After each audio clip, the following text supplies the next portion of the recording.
कहते हैं दंगे हुए, कोई दंगे नहीं हुए।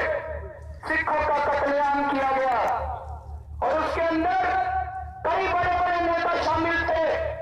लेकिन आज इतने साल बीत जाने के बाद भी सिखों को न्याय नहीं मिला दोस्तों। इस दौरान बीजेपी की सरकार आई, कांग्रेस की सरकार आई, पंजाब में अकालियों की सरकार आई, लेकिन किसी ने कुछ नहीं किया। इतने सालों तक ये बोलते रहे एसआईटी बननी चाहिए, एसआईटी बननी चाहिए। कांग्रेस ने भी नहीं बनाई, बीजेपी ने भी नहीं बनाई, अकालियों ने भी नहीं बनाई। जब पिछले साल 49 दिन के अंदर हमारी सरकार बनी, 49 दिन के अंदर हमने सिखों के कत्लेआम के ऊपर एसआईटी बनाई थी दोस्तों।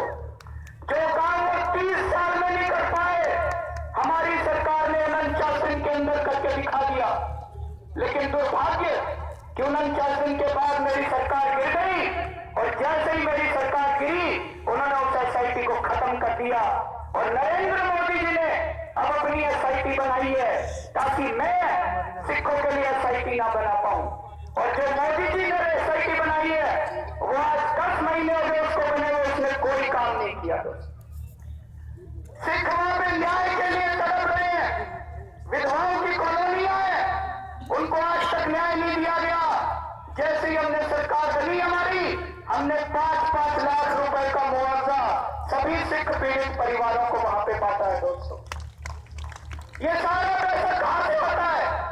पुरानी सरकारों से। जब सिख पीड़ित परिवार पैसा मांगते थे, सरकारें कहती थी पैसा नहीं है, पैसा नहीं है। हमारे पास पैसा कहां से आया? क्योंकि उन्होंने भ्रष्टाचार खत्म कर दिया। सरकार के पास पैसे की कमी नहीं है। अगर भ्रष्टाचार खत्म हो जाए तो दोस्तों पैसा ही पैसा, पैसा ही पैसा, इसकी कोई चिंता की बात। आज पंजाब का किसान आत्महत्या कर रहा है, बड़े दुख की बात है। पूरे देश के अंदर पंजाब का किसान अपनी मेहनत के लिए जाना चाहता था, अपनी समृद्धि के लिए जाना चाहता था। आज वही पंजाब का किसान आत्महत्या कर रहा है। अभी पिछले हफ्ते मेरे को पता चला एक किसान ने आत्महत्या की और उसी दिन उसकी बेटी की शादी थी दोस्तों। और सवेरे सवेरे उस किसान ने आत्महत्या कर ली। उधर दिल्ली के अंदर किसान क्यों आत्महत्या कर रहे हैं पंजाब में? क्योंकि जब उनकी फसलें बर्बाद हो जाती है तो सरकार कितना मुआवजा देती है? किसी को 100 रुपए का।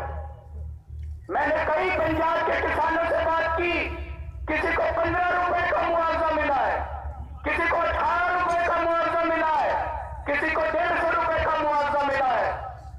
दिल्ली के अंदर भी इस बार किसानों की फसलें बर्बाद हो गई थी।